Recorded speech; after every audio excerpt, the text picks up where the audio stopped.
Were you surprised that Czechoslovakia came apart?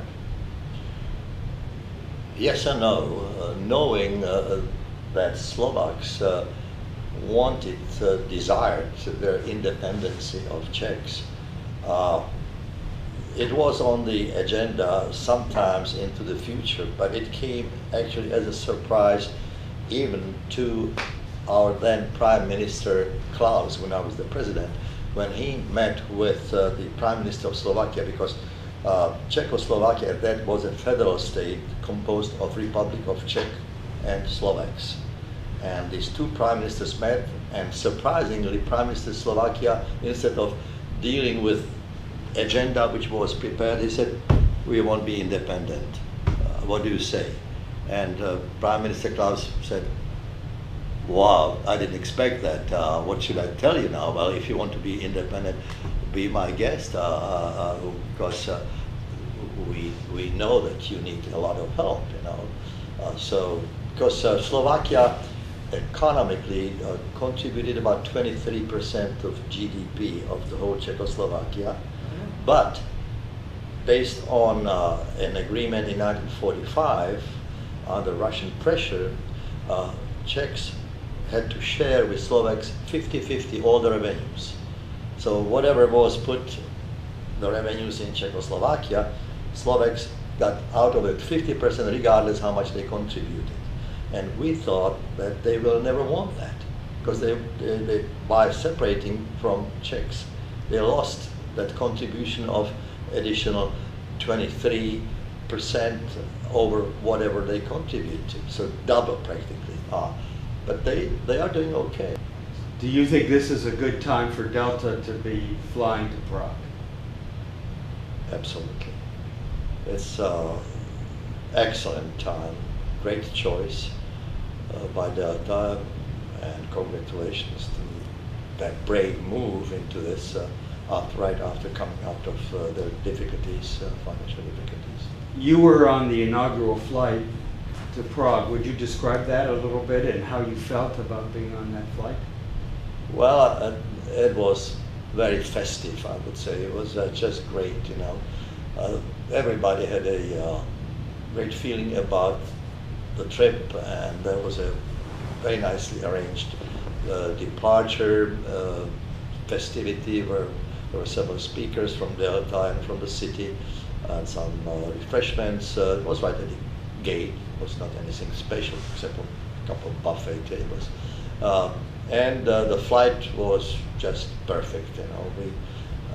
We had a great team. I was in the business class with everybody, the official delegation, thanks to my connections with Delta people. They put me up there, and we had a great time. The Czech tourist president was sitting right next to me, flying with me. The president of Czech Airlines was next to him, so we had a great conversation the whole night practically, because you fly from here at 7, arrive there at 10:30.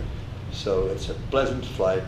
It was well done, and the reception at Prague airport was even much better than what happened here in Atlanta. They had the ambassador of the United States, the mayor's deputy, the Czech Airlines president and vice president. There was about 300 people, and decoration at a special space with amazing number of people, and it was extremely festive there.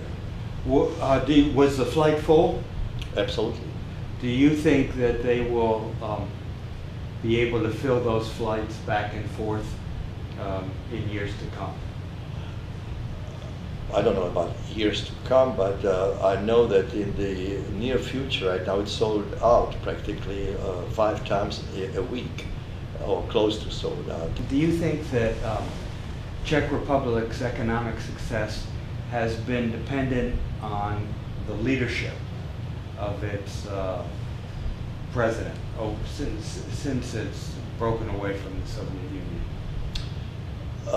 President Havel is not a businessman. He is a civic leader. He is a philosopher, playwright, author of books.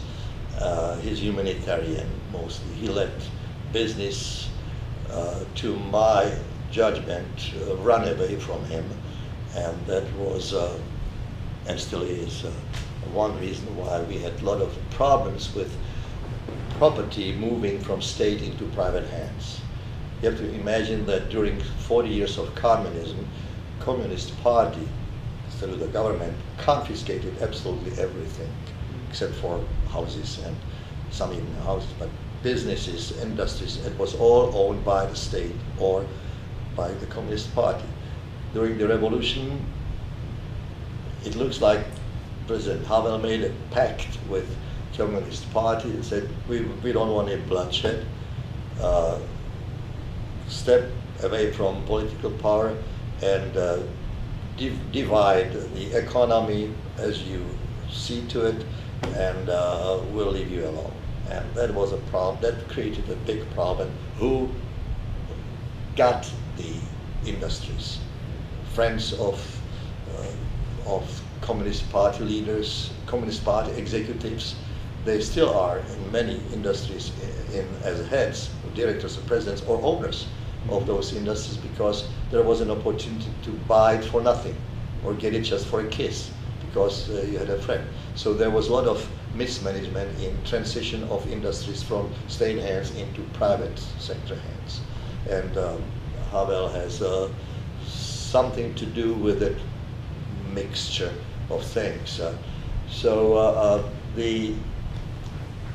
Back to your question, how comes it grows so well? It's a tradition. Czechoslovakia, before the start of the World War II in 39, was 6th or 7th in production per capita, GDP per capita in the world. It was a hugely industrialized country because we inherited a lot of industries from the Austro-Hungarian monarchy.